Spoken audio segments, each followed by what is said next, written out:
As he was about to enter the car, on the right side, Krishna Swami suggested, "So Prabhupada, come to the other side, it's safer." Prabhupada complied. For half an hour they rode through the beautiful countryside, past sugarcane fields, mountains and the ocean. At one point they stopped and walked along a cliff beside the sea. When they returned to the car, Brahmananda Swami opened the right side door and Prabhupada said, "No, the other side is safer," just as Krishna had previously suggested. A few minutes later, as Prabhupada's black Citroen was rounding a curve, a Volkswagen suddenly appeared, heading towards them in the same lane. Prabhupada was seated behind Krishna and Brahmananda was seated behind the driver. The moment before the Volkswagen appeared, Srila Prabhupada had sat up, cross-legged, planting his cane against the floor of the car to support himself. As the Volkswagen rushed toward them, the chauffeur braked, swerved to the left, but the Volkswagen swerved in the same direction. There was a head-on collision. Krishna's head hit the windshield, cracking the glass. The driver's head also slammed against the glass and his face was covered with blood. In the back seat, Srila Prabhupada remained sitting, his face set bravely. Brahmananda, in shock, suddenly embraced Prabhupada as if to protect him, although the danger had already passed. Brahmananda then jumped out of the car to try and flag down motorists, and Krishna got out and opened the back door, where he found Srila Prabhupada with his face bruised, his leg bleeding, and pieces of glass scattered at his feet. Prabhupada didn't speak or indicate how he felt. Suddenly, Krishna realized that the car, disabled on a curve, was in a dangerous position, so he joined Brahmananda in the road to caution motorists and tried to get someone to stop. The Citroen and the Volkswagen were totaled. In case you don't know what total means, it means that they were wrecked. And the man and woman in the Volkswagen were both injured. Motorists soon stopped, and when the injured persons had received help, Prabhupada and the devotees got into a car and rode back to the temple. Shri Prabhupada ki Jai. Jai Shri Chaitanya Jai Nityananda. Jai Shri Chaitanya Jai Nityananda. Jai Advaita Chandra Jai Gaura Bhaktivinoda. Jai Advaita Chandra Jai Gaura Bhaktivinoda. Jai Jai Shri Chaitanya Jai Nityananda. Jai Shri Chaitanya Jai Nityananda. Jai Advaita Chandra Jai Gaura Bhaktivinoda. Jai Advaita Chandra Jai Gaura Bhaktivinoda. Jai Jai Shri Chaitanya Jai Nityananda. Jai Jai Shri Chaitanya Jai Nityananda.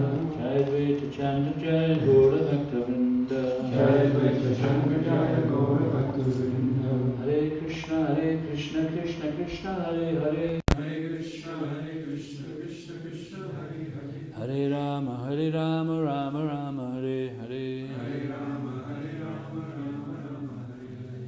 Reading from Sri Chaitanya Charitamrita, Madhya Lila, chapter 17, entitled "The Lord Travels to Vrindavan." Is it text 96?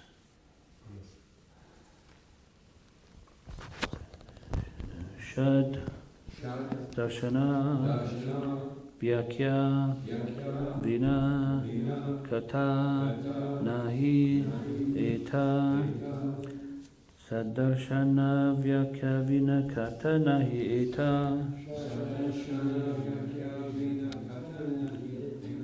Mishra Kripa Kari More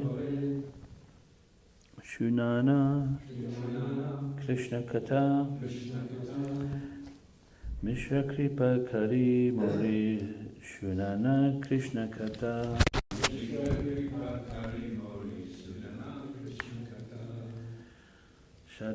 Shadarshana Vyakya Vina Katana Hieta Mishra Kripa Kari More Shunana Krishna Kata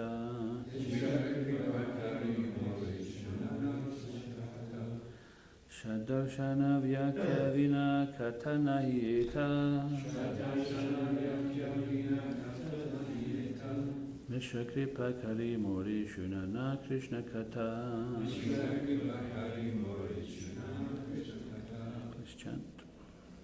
Sadarshana Vyakya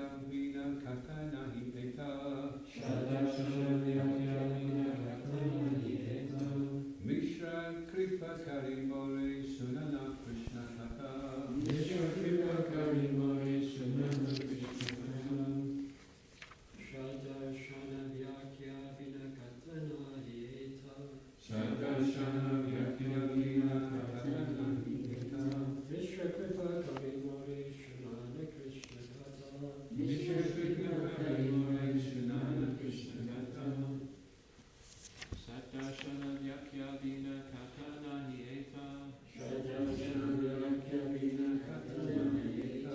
Mishra Kripa Kari Mare Sunana Krishna Kata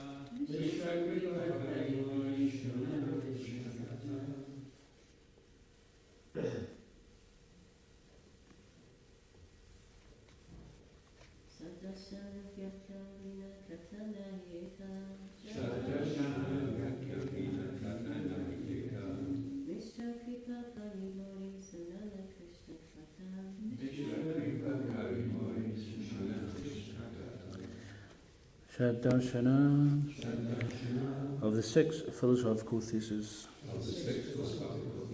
Vyakya, explanation. Vina, accept. Kata, talk. Nahi, not. Eta, here. Mishra, Tapana Mishra. Kripakari, being very merciful. More, unto me. Shunana, explains. Krishna Kata, topics of Lord Sri Krishna. Translation. Chandrasekhar continued, there is no talk at Varanasi other than the discussions on the six philosophical theses. Nonetheless, Tapana Mishra has been very kind to me, for he speaks about topics related to Krishna. Please repeat. Chandrasekhar continued, there is no talk at Varanasi other than discussions on the six philosophical theses. Nonetheless, Tapana Mishra has been very kind to me, for he speaks about topics related to Lord Krishna.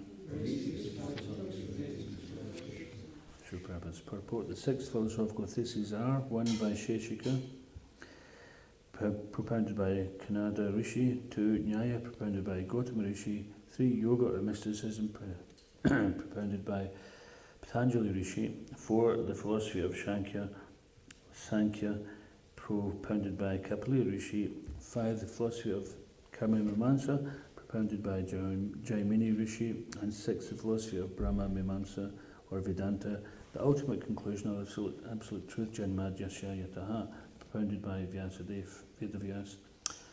Actually, Vedanta philosophy is meant for the devotees, because in Bhagavad Gita 15:15 Lord Krishna says, Vedanta Krid Veda Vid Eva Chaham. I am the compiler of Vedanta and I am the knower of the Vedas. Vyasadeva is an incarnation of Krishna, and consequently Krishna is the compiler of Vedanta philosophy. Therefore Krishna clearly knows the purport of Vedanta philosophy. As stated in Bhagavad Gita, whoever hears Vedanta philosophy from Krishna is actually aware of the real meaning of Vedanta. The Mayavadis call themselves Vedantists, but do not at all understand the purport of Vedanta philosophy. Not being properly educated, people in general think that Vedanta means the Shankarite interpretation.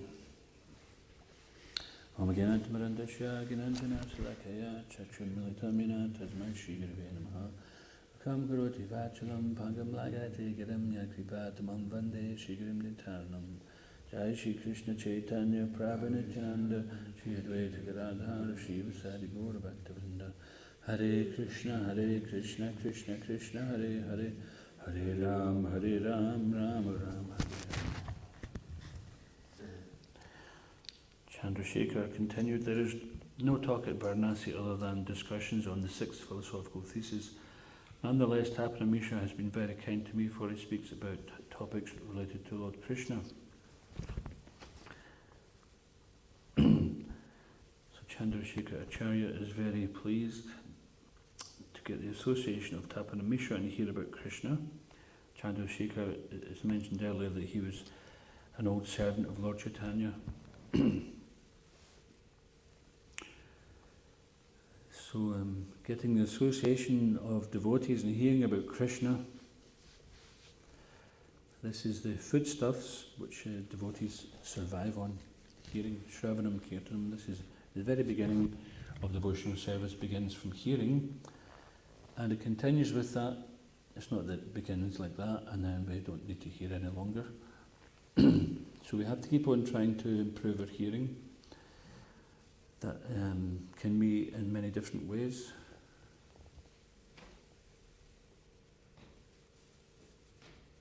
It could mean that physically we try to hear, and sometimes when we're meant to be hearing, we're sleeping, so we should try to make some endeavour to keep our eyes open and sit up straight and pay attention. Otherwise, we're just inviting tamas gun. And so that's one aspect of it, just to physically be awake. And then the next act, just like in Kirtan, we have the deities in front of us. And it's such a great benediction to have the deities in front of us. We should take the benefit of that by seeing them, by taking their darshan. We get purifies our heart. Same with the Guru Puja, where we're in front of Prabhupada chanting, and we can see the transcendental form of Srila Prabhupada and get purified by seeing his form. To close our eyes in front of the deities is impersonalistic. It's trying to enjoy the holy name separate from Krishna. To close our eyes in Guru Puja, unless we're really relishing something, but if we're relishing something, then why are we not having our eyes open to see the person we're glorifying? It's very impersonal. You're speaking to somebody, your eyes closed. It's not a very devotional attitude.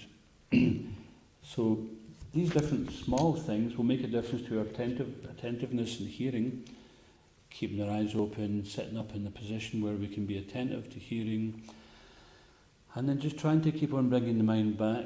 Our mind has been out of control for so many births, then we're not just going to get it back just because we decide one day, okay, I'm going to control my mind. So don't be disappointed if you find that your mind is very powerful and very difficult to overcome, because that is mentioned in Bhagavad Gita. It's there on purpose so that we can understand, yes, it is very difficult. Just like the last few days have been quite windy here in Krunabavan area and many places around the UK. And if someone was to control the wind, then there'd be a great hero. So how much greater a hero if you can control your mind? One who can control their mind. We're so much under the control of the mind that we have no idea how much we're controlled by it. We identify with it as ourselves, and we give all our reasonings as to why we're not going to surrender to Krishna, or why we're going to limit ourselves in some way or another. And it's the mind that's actually dictating these things.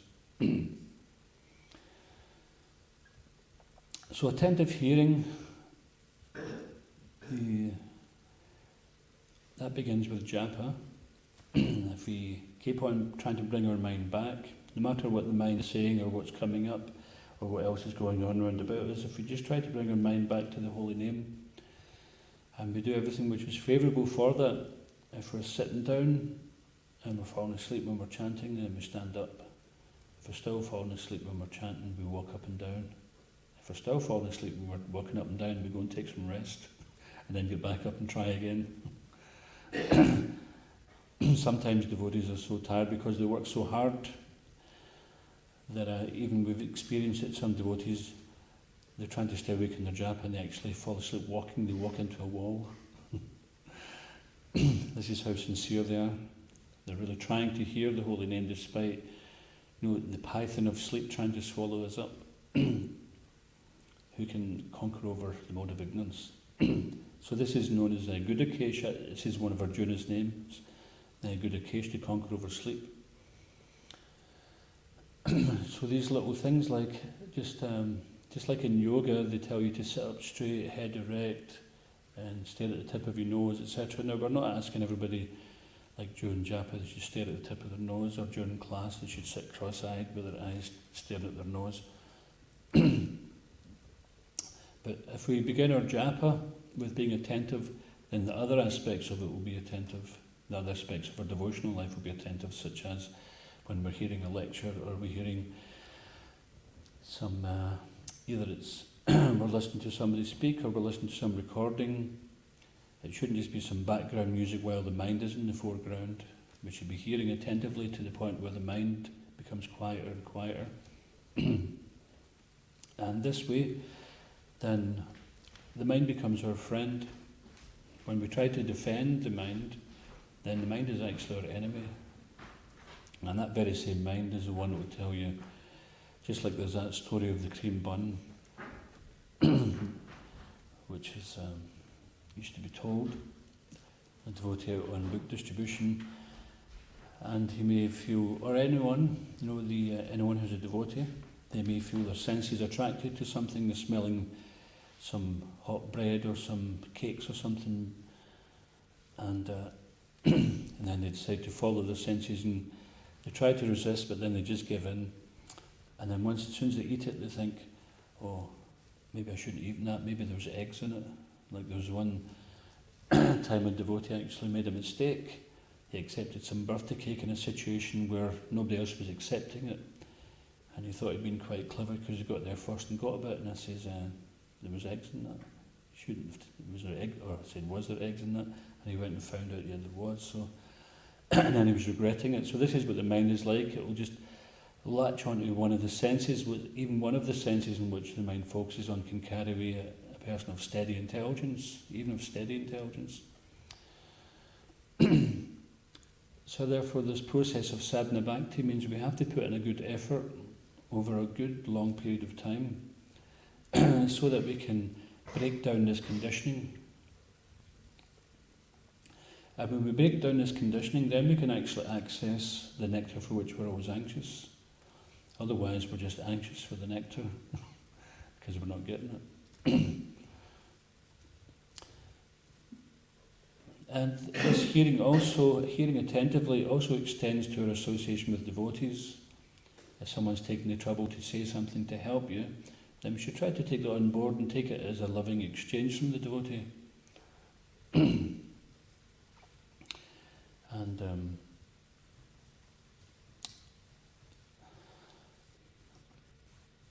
when we're reading, we can also try to read purposefully, because as devotees, then one of the prime duties we have is to share our Krishna consciousness. Prabhupada says, whatever you've learned, just try to share it with other people. So in our attempt to do that, we come across many different challenges. So when we're reading Prabhupada's books, then we should be looking, how can I find information which is going to help me share Krishna consciousness better, so it's more acceptable. Just like when Prabhupada arrived in America, he was praying, please make my speaking suitable for their hearing. So this is our prayer also. Whatever situation we're in, the Desha Kalapatra is always changing. So we have to pray to the Lord. We may get a good sense of that time, place and circumstance, or time, place and candidate, or that we try to hear. When we're part of preaching is also hearing. It's not just we talk to somebody. It's not we just go and tell them about the three modes of material nature, 8,400,000 species of life, the 14 planetary systems, and we just come out like we've just swallowed a Bhagavatam and we're just regurgitating it. We have to think, okay, what's this person interested in?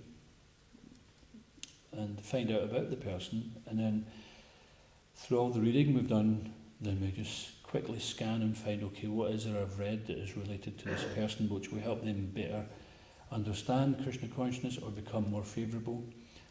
And sometimes we're having to associate with many materialists, and it's to give Krishna consciousness just straight away. It's just like, say you have a job working in a factory, and your boss comes along and says something to you, and you decide you're going to put them right according to Bhagavad Gita, then it's probably not a very wise thing to do.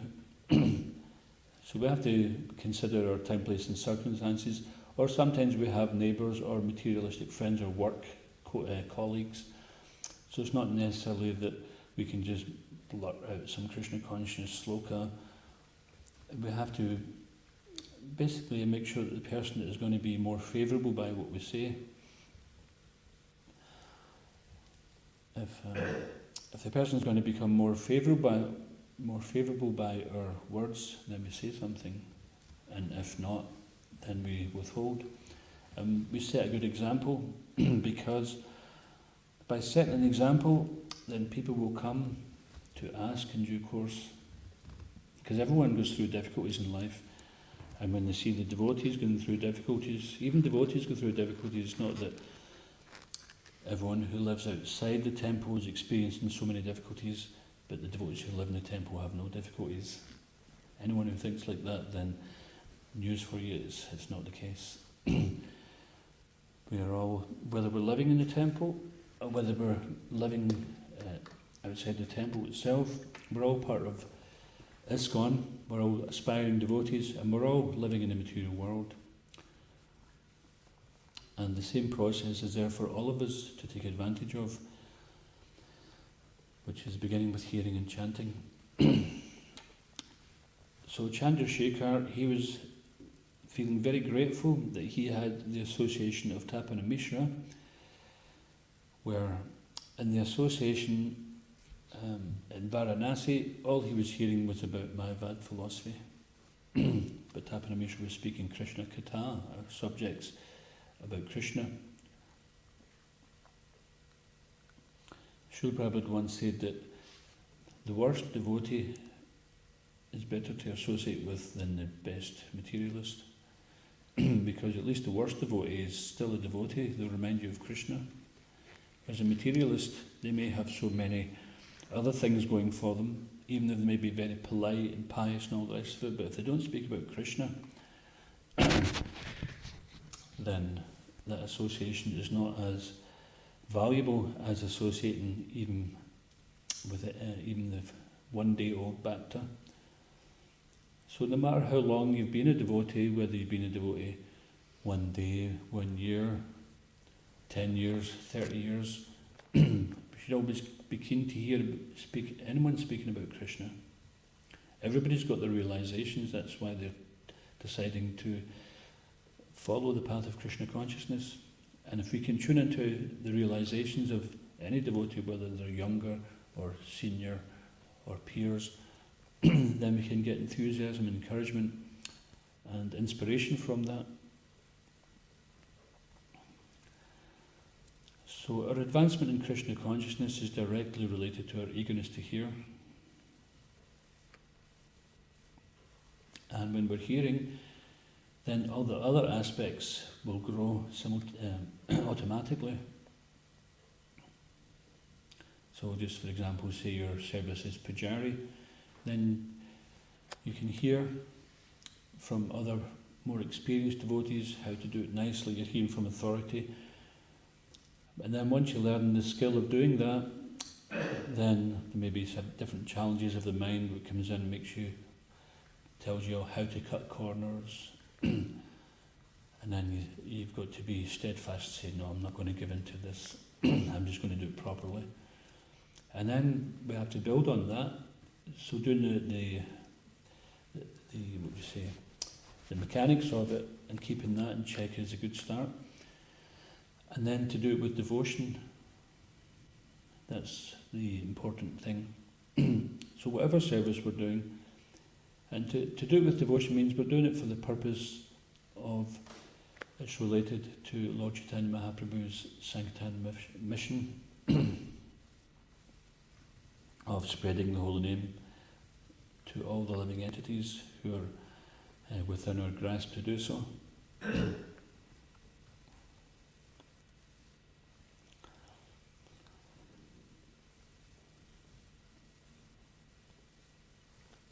So the more we become eager to hear, and then the more we can actually advance in devotional service, and as opposed to just going through the mechanics of it, we can actually do something with devotion, because it is the devotion which Krishna is looking for.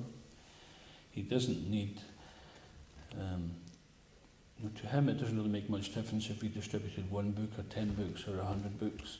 It's for the living entities' benefit, it's for their benefit, it's for our benefit that we do the service. Or if we're cleaning the temple, the Lord's got unlimited Lakshmis, Lakshmi Sahasra Satasambrahma Sevya Manam. He's got unlimited Lakshmis or Gopis in the spiritual world who are cleaning the temples, cleaning the buildings, who will serve him hand and foot. So it doesn't make any difference to him if we do a nice job of cleaning the temple or we skimp on it. It makes a difference to us. Same with any service we're doing. If we're cooking, if we're doing some maintenance, if we're doing some admin work, whatever service we're doing, if we just continually try to think, how can I make this service better? How can I improve it? How can I improve my attitude in offering this service? And Krishna will give that understanding about how we can go to him. And this is why Chandrasekhar Acharya is so fired up here, because he's really relishing, just like a thirsty person, you give a little drink of water, then they really relish it. But someone who can drink water all the time, then they may take it for granted, forgetting how valuable it is. So this is something we should not take Krishna consciousness for granted, because when we do, we start to slip. And then we still think we're on an elevated platform. We spend a lot of effort to rise above the modes of material nature. And then one of the first signs of becoming free from the modes is that one starts to become relieved from material anxieties. And then the challenge is, are we just going to enjoy again? We were suffering in the material world, we come to Krishna, and the process of Krishna consciousness is such that it will mitigate our material miseries. So then when that happens, then are we going to forget that it was Krishna who mitigated these, and just think, oh, now that I'm feeling better, let me go and enjoy again? So this happens because we have had association of material energy since time immemorial, so we have bad habits, but nevertheless, it's only a habit, it's not us, it's not our identity. And we can change those bad habits, it just takes a bit of practice. And some habits, which have been with us for many lifetimes, it may take quite a long time, it may take quite a bit of effort, but the more we put into it, then the sooner we'll get over it. And Krishna consciousness is so powerful that if we really apply ourselves, then very soon we will overcome our conditioning. And therefore Prabhupada says, if we follow those regulative principles and chant Hare Krishna, guaranteed we go back home to Godhead at the end of this life. This is coming from Prabhupada himself. So of course, to follow these principles, that can be, first of all, on the gross platform where we refrain from doing something, and then on the deeper platform means to give up this desire to enjoy separately from Krishna. Now if we can give that up, then that means there's no distance between us and Krishna. And this is what Prabhupada's been training us up. Everything's in Prabhupada's books. Everything that we need, we don't have to go anywhere else. Of course, we can read the books of Srila Prabhupada's disciples who have also been practicing for a long time and who have very important realizations and directions to help us. Just like Mahatma Prabhu has been doing this course on resilience, and he's sharing 51 years of his life as a devotee with us, so that we don't have to spend the same length of time to come to the same understanding. Of course, wisdom comes with time and with age, and we may not necessarily have the same realizations that he has because he's been a devotee for a long time, we've been chanting for a long time, but certainly we can save ourselves a lot of difficulty.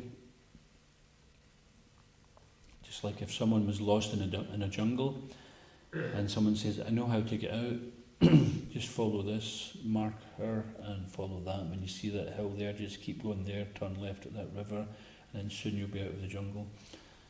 And I say, well, I'll just find my own way out, don't worry about it. You know. And then you say, I'll just go this way, yatamat tatapat. No, but this is the way out of the jungle. This is the way out of the forest of material entanglement, forest of material enjoyment. And we say, yeah, but I think I'll just go this way because all paths lead to the same goal. This is the nonsense Mayavadi philosophy.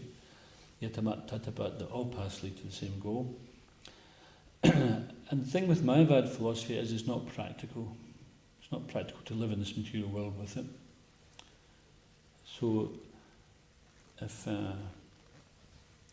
say for example, we're doing Food for Scotland at the moment, we're distributing prasadam, and if someone comes to collect prasadam and says, where do we go? Just say, just go anywhere. It doesn't matter, you'll find it. Oh, okay, here's the addresses, Bank House Road, you need to distribute some on Bank House Road. Where's that? Just go any road, you'll find it sometime or another. And maybe they'll find it, but if they don't ask anybody, and they don't take any direction, read a map, they got to distribute some food in Carluke, and they don't bother looking at a map, they don't bother asking anybody, they just keep driving thinking, I'll just keep going the way I want to go. This looks like a nice road, let me take this. But that's the road there, and it's too hilly, I don't want to go that one. Too many ups and downs, this looks like a smooth, straight road, let me just go on this one. And going further away. If you were in the bus station and someone came up and says, where's the bus to Lismahago? And you say, just get on any bus. Doesn't matter. All buses go to the same destination. They think, is this person from the temple? They must be crazy. We wouldn't say that if we met somebody in the street and we say, go to Buchanan Street bus station, get on any bus. Doesn't matter. Think, well, how am I going to get to the temple? So this is just an excuse because they don't want to surrender to Krishna. All paths lead to the same goal. So you could extremely say, like, if I want to go to Colburn, which is next village down, a couple of miles down that way, I could go round the whole planet and come round the other side of Colburn and I'd still get there. But what's the point of doing that? The path is just directly here. You just go down that road, you'll be there in a few minutes. So Krishna consciousness is very simple, it's very direct, it's very clear, but the Mayavadis like to muddy it up, and they're very good at word jugglery. Prabhupada calls it word jugglery. So because when someone's juggling, sometimes someone's juggling so many balls you can't tell, how are they doing this, what's happening here, that's very bewildering. So they're very good at bewildering your intelligence, and ultimately though, it's not practical. For example, there's one devotee who was in Sankirtan, and this man was propounding Mayavad philosophy, and he says, so you really believe in this, that we're all one, what's yours is mine, what's mine is yours? Yeah, okay, so give me my wallet. So the person walked into the trap. He wouldn't buy a book, so basically he gave him the wallet. He had to, because he'd spoken so much into it, he walked right into the trap. It wasn't so much a trap, but the devotee was trying to tell him, he was trying to preach to him to have the proper understanding. And then he gave the wallet, and then he came back a little while later and he says, can I have some money from a bus fare? He says, just ask anybody, it's all one. So we see it's not very practical. And sometimes we give class to some of Karina's yoga students, and sometimes they read an impersonalist version of Bhagavad Gita, and the questions they have, it's very interesting because more often than not I find that they're quite confused and bewildered by reading the impersonalist versions of Bhagavad Gita. But then when you present Prabhupada's Bhagavad Gita, then it's such a clear contrast that you can see that that confusion which was there when you just give Prabhupada's answers, they just become clear and free from doubt. Because they're thinking, well, how can I leave my children and family and go and practice yoga? It just doesn't seem very practical. And of course, Krishna consciousness means whatever our situation is, we just put Krishna in the centre. We have to eat, so we have to cook. So we cook that which we can offer to Krishna. We have to have a roof over our head. So either we live in the temple and work together to provide a facility for people to come to Krishna consciousness, and Krishna provides some living accommodation, or we get a job and we put a roof over our head like that. Because Krishna says in the Bhagavad Gita that one cannot even maintain one's physical body without work. So we have to work. Either we have to work for Krishna directly in the temple, or we have to work to maintain ourselves and our families and try to give some of the results of our work to the propagation of Krishna consciousness. And this way, we can even be enthusiastic about our work. If we work all week and we just hang on to the money for ourselves and we think, how can I enjoy this? Then it's not so easy to become enthusiastic about work. unless you're really getting paid and you're very materialistic and you're just chasing material desires. But for a devotee, they generally don't like working amongst the non-devotees. But one way to make it more bearable is to think, well, whatever I'm earning here is going towards maintaining my situation as a devotee. And every devotee keeps a temple in their home, keep the temple like a home because it's Krishna's property too. We think, oh, this is my house. But actually it's Krishna's. Everything is Krishna's. And for some period of time we have a little temporary possession of it. But if we see it as Krishna's, then we keep it very nice and clean and tidy and orderly and have pictures, if not deities, in our house, and we can make all offerings. And the deity becomes the centre of the house. So in this way, everything is dovetailed towards Krishna's service and we can become inspired, whatever situation we're in.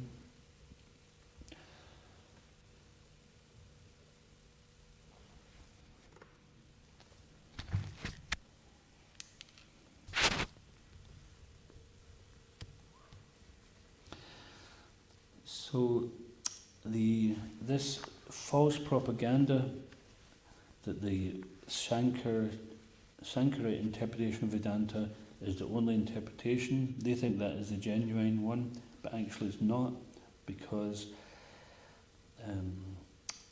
Vyasadev's message was not impersonalistic.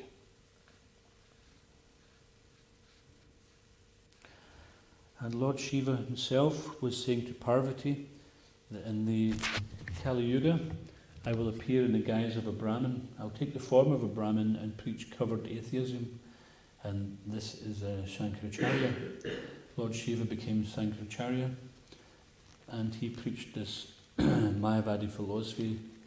So Mayavadi means the doctrine of Maya, or in other words it means that we think Krishna's form is of the material energy. Just like Paul yesterday was asking me what's the difference between a Brahmavadi and a Mayavadi. Does anybody know the difference? Mayavadi is antagonistic to the personal soul. Brahmavadi is kind of innocent. He's presented with the basically. Exactly, yeah. So just like the Brahmavadi is not inimical to Krishna, they just don't yet know the personality of Godhead. But the Mayavadi thinks that Krishna's form is material, thinks it's just a product of Maya. So they're inimical, they're envious of Krishna. So just like the four Kumaras, they were already on impersonal liberation, they were on a platform of Brahman. And when they smelt the Tulsi Manjaris offered to Krishna, then they became ecstatic, they became personalists. So because they were not inimical, so this Mayavadi philosophy is actually it's kind of like poison. We should avoid hearing from such personalities. And we shouldn't be foolish to think also that we just put ourselves in a situation to argue with some of these if they're very clever. And some of them are very clever, very intelligent, and they're very expert at presenting arguments which may make you doubt yourself or doubt Krishna consciousness. But what we do know is that Krishna consciousness is a practically applied way of life, and we experience the joy of serving Krishna.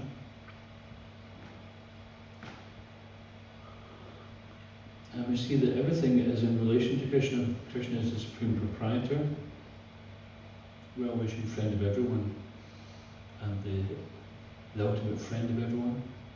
He's with every living entity who comes into the material world. He stays with that living entity and just waits for the opportunity, just waits for the moment when they want to turn back and go back to Krishna again. So Srila Prabhupada refers to this Brahman realization as the last snare of Maya, it's the last trap. So the material world is, sometimes people will curse God and they say, oh, why did God create this world? And Prabhupada says, no, God didn't create it, you created it.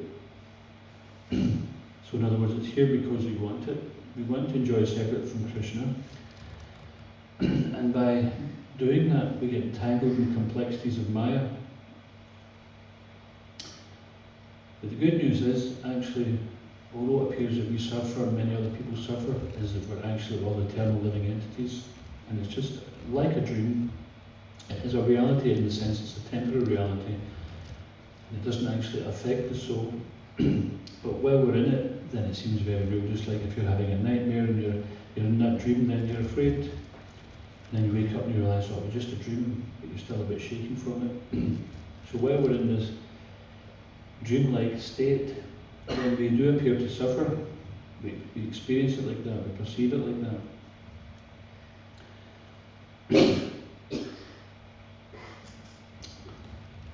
And so this is because we're bewildered by Maya, Bhogashvaya Prasaktanam, Bhoga and Aishwarya.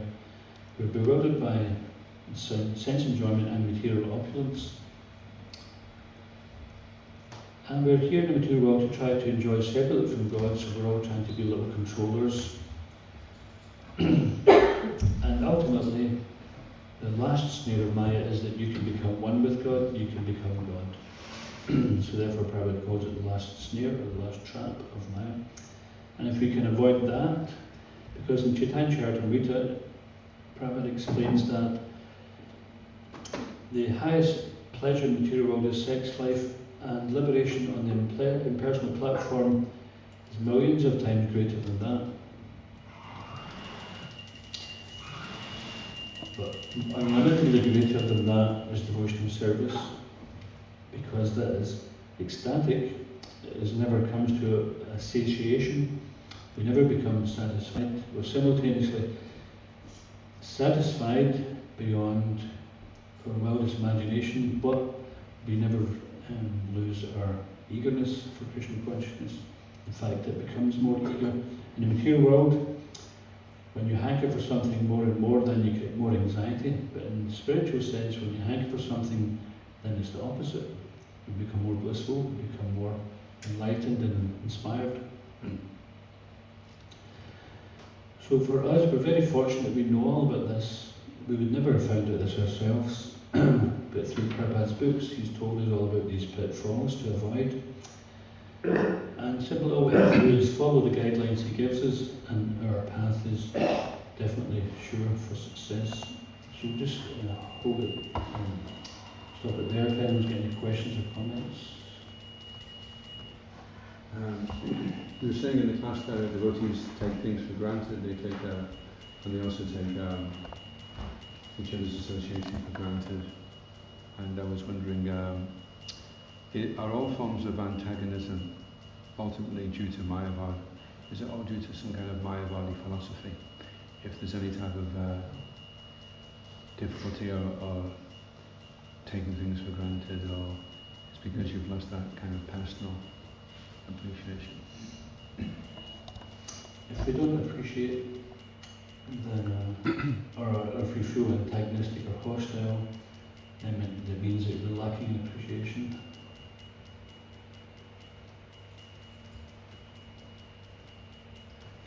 We're lacking in respect. And we're lacking in desire to share our Krishna consciousness. Or perhaps we're lacking in Krishna consciousness to actually share it. So those three things is we have to constantly, regardless of how other people treat us, we have to still continue to be a well-wisher and offer respect. Now the respect may be from a distance, just like you wouldn't go and enter into a lion's cage, especially if it was hungry. You'd respect it by keeping a distance.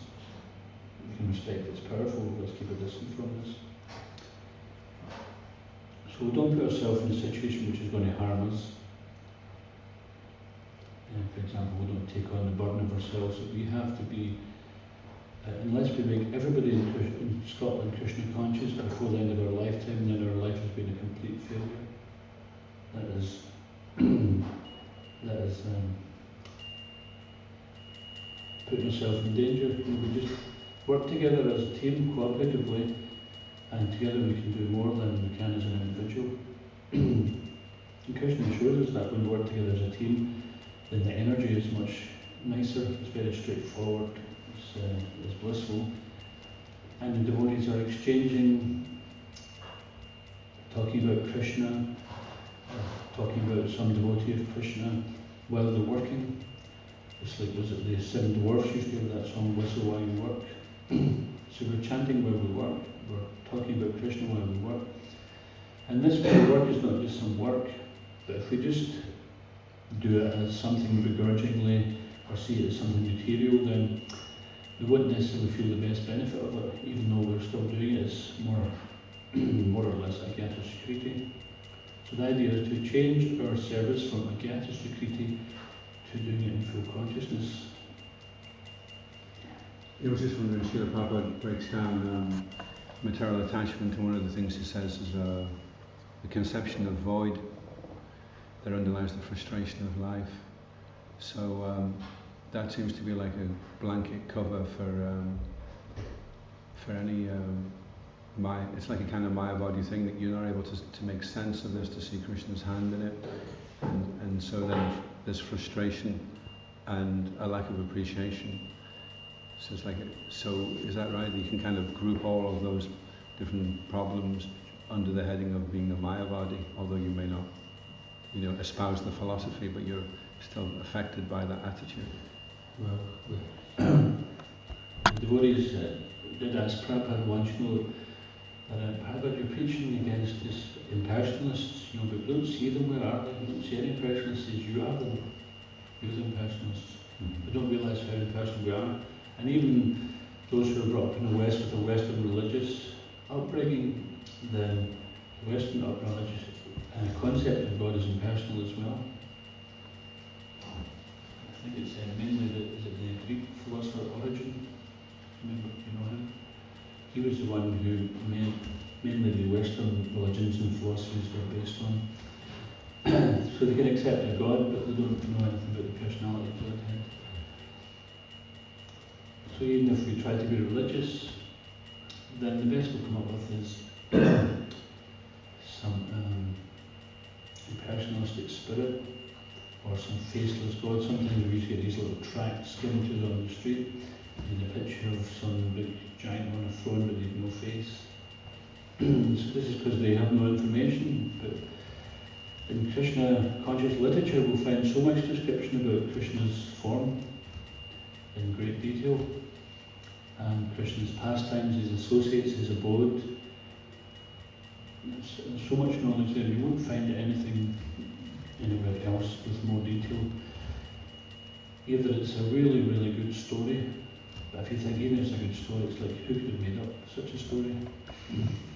To have such a story made up means there must have been some really enlightened soul to come up with it. Or else it's real. And if we just make an experiment, and we're still making that experiment because we're not choosing to step outside of our the confines of our mind. We try to find some comfort in the mind and shelter of the mind. Although the mind is actually the one which is giving us the discomfort a lot of the time. So we just make the experiment to just hear, apply, and see the result. And so we have that underlying impersonalist aspect. And you were speaking about filling the void. So sometimes people become so frustrated in material life that they don't want to fill the void. They want to just enter into the void. They want to empty everything out of the void and just have the void. So this is due to frustration of material relationships. But we don't see that with the liberated souls who are relishing Krishna conscious association. We don't see them becoming frustrated with that. You see here, Chandrasekhar is feeling very grateful and blessed that he's got the association of Tapana Mishra. And amongst all these Mayavadis, which is like a pit of snakes, and then someone is there who's giving him a way out of that. He's giving him some bliss about Krishna consciousness. So it's better to try to appreciate what we've got. If we don't build on that appreciation, then we may lose appreciation. And then if we keep on losing it, we may lose what we've got. to people to even appreciate it. So we have to keep on putting some effort into developing that appreciation. Sometimes that's very difficult because sometimes we really just don't, and we don't even want to. So how do we overcome that if we don't appreciate and don't even want to appreciate? Like there's certain, maybe we write off certain people, even devotees, like I'll associate with this one, but this one I'll just write off. Don't want anything to do with them.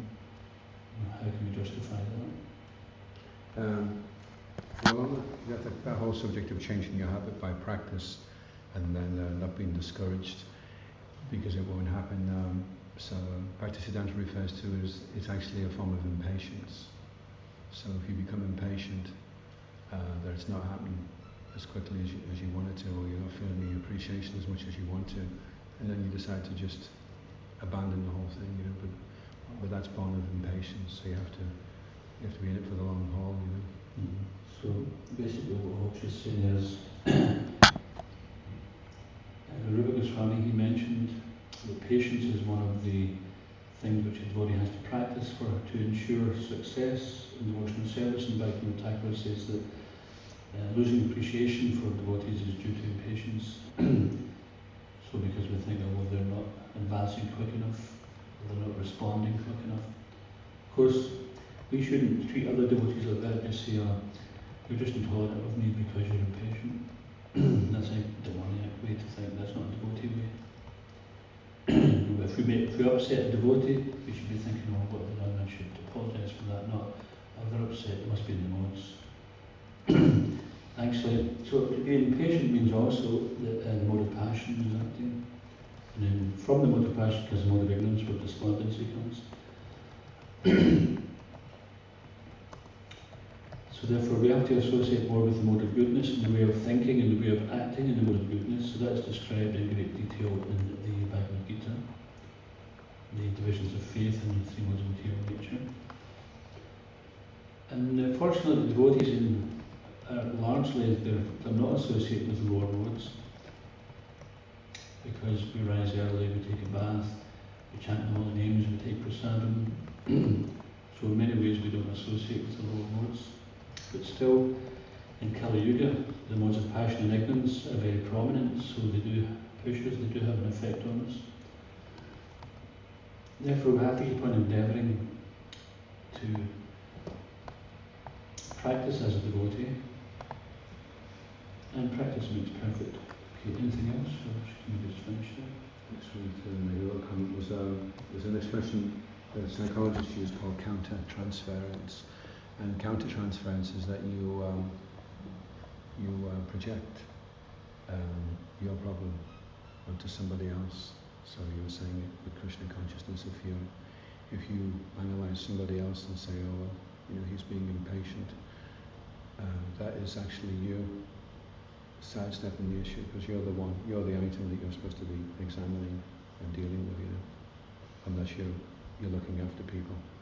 So then that's called counter-transference. So you don't actually apply Krishna consciousness to yourself, you apply Krishna consciousness to others. And what you're doing is you're transferring your problems onto them. So it's not, you're kind of not dealing with yourself, you're just trying to put it out to somebody else.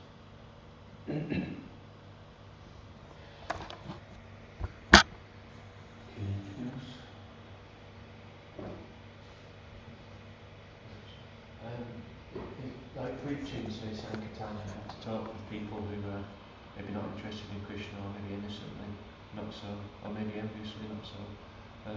Because it's talking about Krishna with a view that we don't say too much if they're not interested, obviously it's offensive. But in terms of preaching, is that also like as favourable as speaking topics related to the Lord with devotees, or is it like a secondary? Krishna says, there's none so dear to me as one who preaches my glories.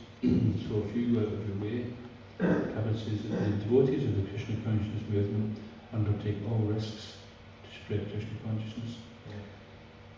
So we could just hang around with each other and just talk about Krishna, read Krishna book all day and say, oh yeah, I like it when Balaram throws down Kasura upon the Taliban, and it's nectar, we can relish that nectar. But This is not Krishna's mood. Krishna's intention is that he wants to save all souls, just as we've been given the blessing of getting exposed to Krishna consciousness because someone took the trouble to bring it to us. So the way to try to show appreciation for that gift we've got is to try to give the same gift to others. So it's all Krishna Katha, because they're also devotees. And you might not be able to speak to them about Krishna and the gopis and things like that, but you can speak to them about Krishna conscious philosophy. And generally Prabhupada would take it to the level as everyone's suffering, and even people don't realise they're suffering, you can show them how they're suffering.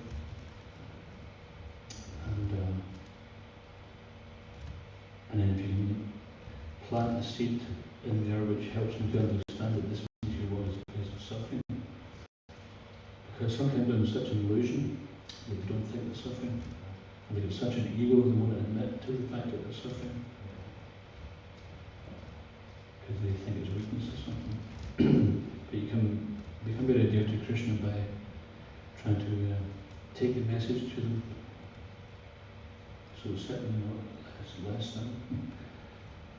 And Prabhupada said, if you have no association, then create the association. So, because they're all devotees. It's going to be in the key. Chaitanya, Charitamrita key.